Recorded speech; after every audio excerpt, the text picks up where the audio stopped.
cientista vitoriano Thomas Henry Huxley, amigo pessoal de Darwin, uma vez disse que a grande tragédia da ciência é a morte de uma bela hipótese por um fato feio.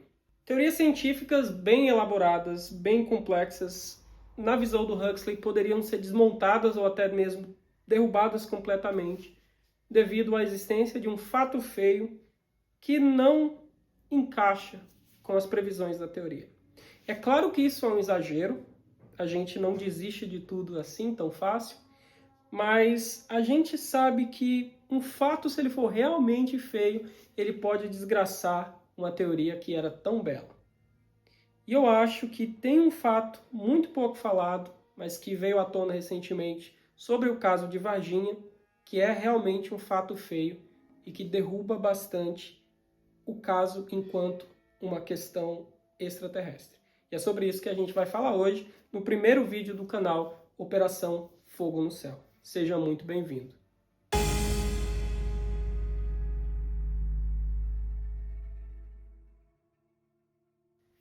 Bom, vocês sabem, quando tem alguém que, por N razões, quer que você acredite em algo, ou quer muito acreditar em algo, tem três opções: mentir sobre os fatos ocorridos, interpretar os fatos de maneira a corroborar concepções prévias, ou omitir fatos importantes.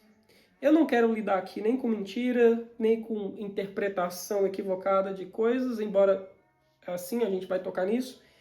Mas a omissão, ela é algo que é muito curioso, porque quando alguém omite alguma parte da história, é porque talvez seja uma omissão de um fato feio que vai contra uma narrativa que eu queira muito que seja verdade.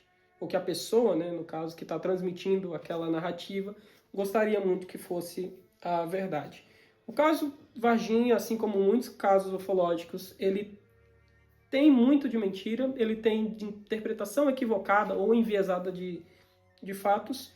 Mas a questão da omissão é interessante porque eu já estou estudando, posso dizer assim, essas coisas ou por dentro disso há um tempo, e eu nunca tinha ouvido falar, né, sobre isso. Realmente não é algo muito divulgado, mas eu tomei conhecimento através do canal Distopia, no apêndice assim, de um dos vídeos. Ele colocou um áudio do Birajara Rodrigues, né, que vocês sabem muito bem quem é. Esse áudio completo está lá no canal do João Marcelo. Eu vou reproduzir só uma parte aqui para vocês ouvirem o áudio completo. Eu recomendo que vocês vão lá no canal do João Marcelo. Vou deixar aí, linkado. E então, ouve aí o que o Birajara Rodrigues conta sobre um tal de Zé Gomes, que eu nunca tinha ouvido falar dessa história. Então, escuta aí. Sempre existiu aqui em Varginha uma série de boatos, de lendas, de comentários em torno do dono, do proprietário, já falecido, daquele enorme terreno que faz a circunvizinhança com o lote em que as então garotinhas avistaram ou teriam avistado alguma coisa.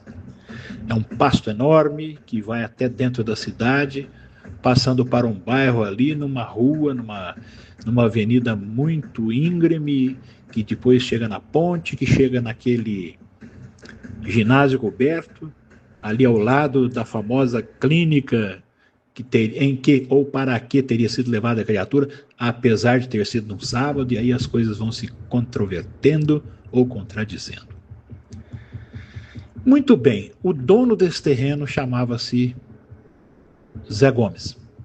Zé Gomes era uma figura exótica, estranha, não se relacionava muito com quase ninguém.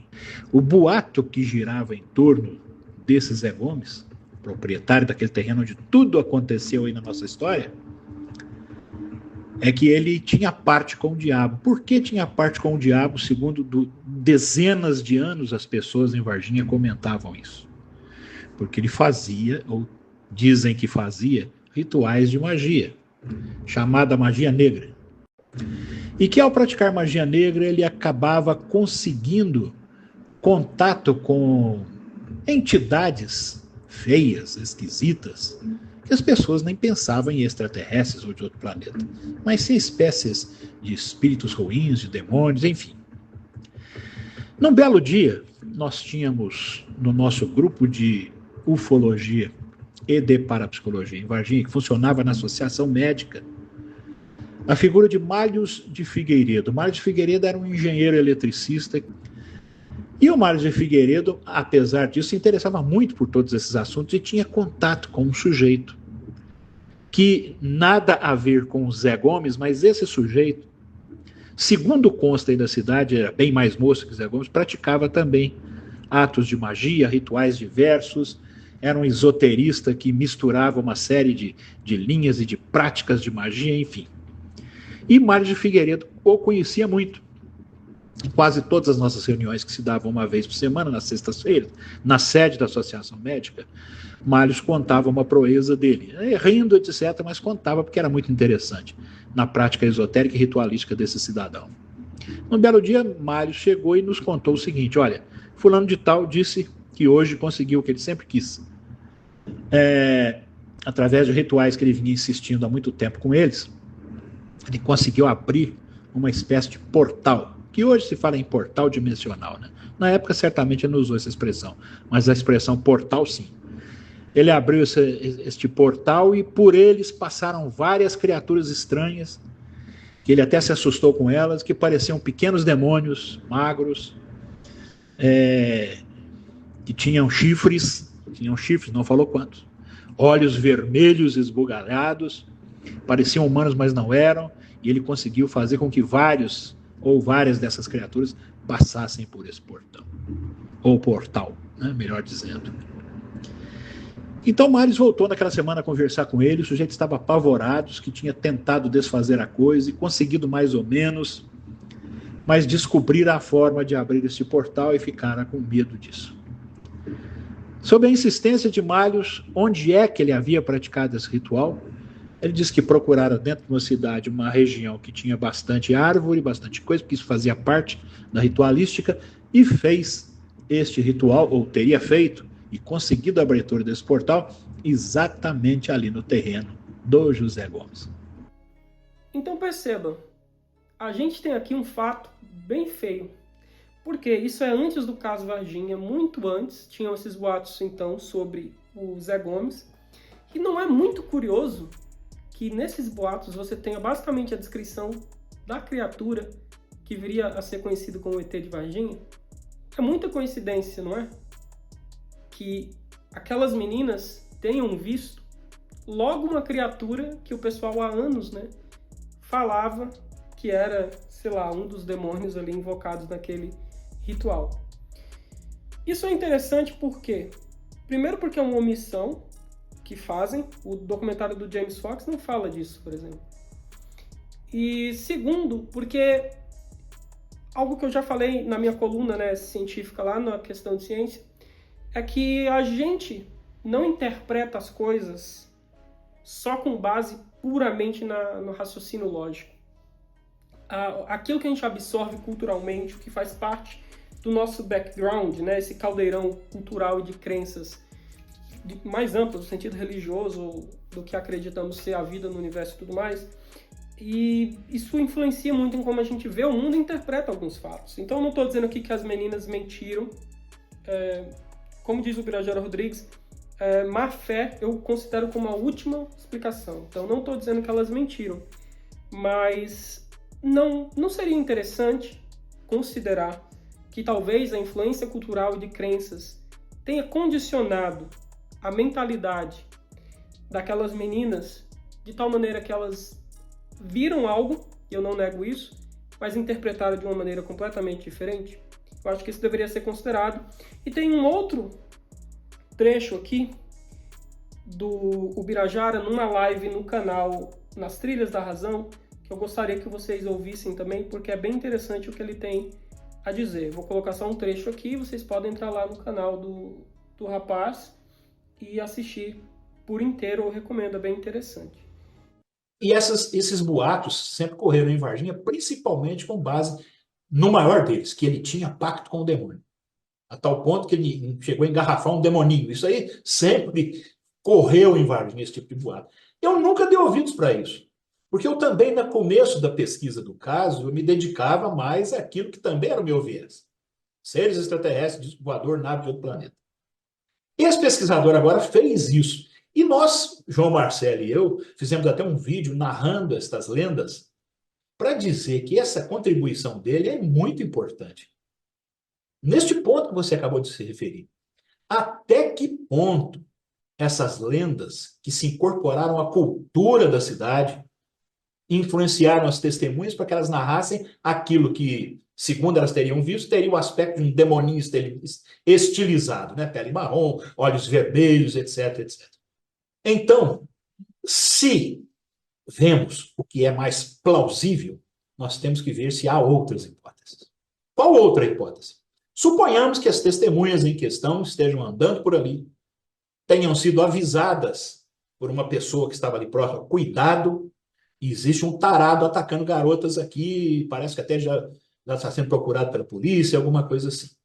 Estava escurecendo. Hoje é um bairro repleto de construções boas. Na época não tinha nada por ali onde elas passaram.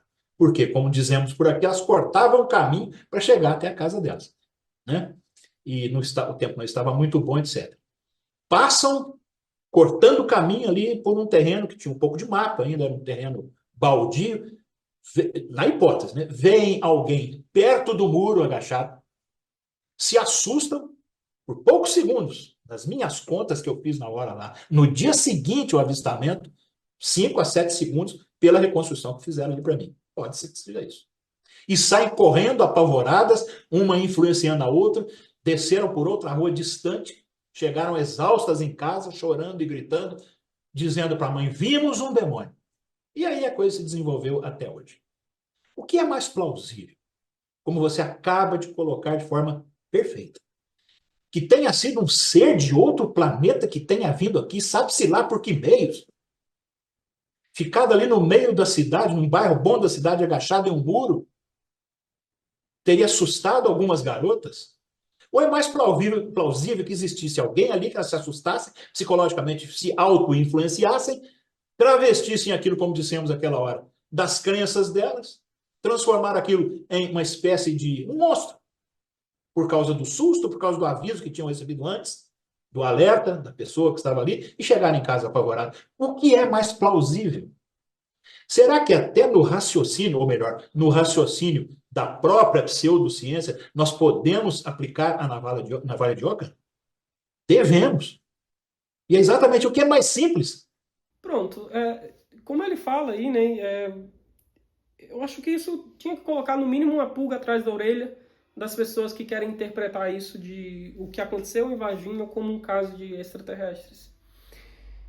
É claro, juntam o avistamento das meninas com o suposto avistamento do Carlos, né, que ele teria visto lá em Três Corações a queda de uma nave, com o relato daquele casal, né, ali que morava na fazenda, que teria visto algo de madrugada, né, que foi interpretado como sendo uma das espaçonaves caindo.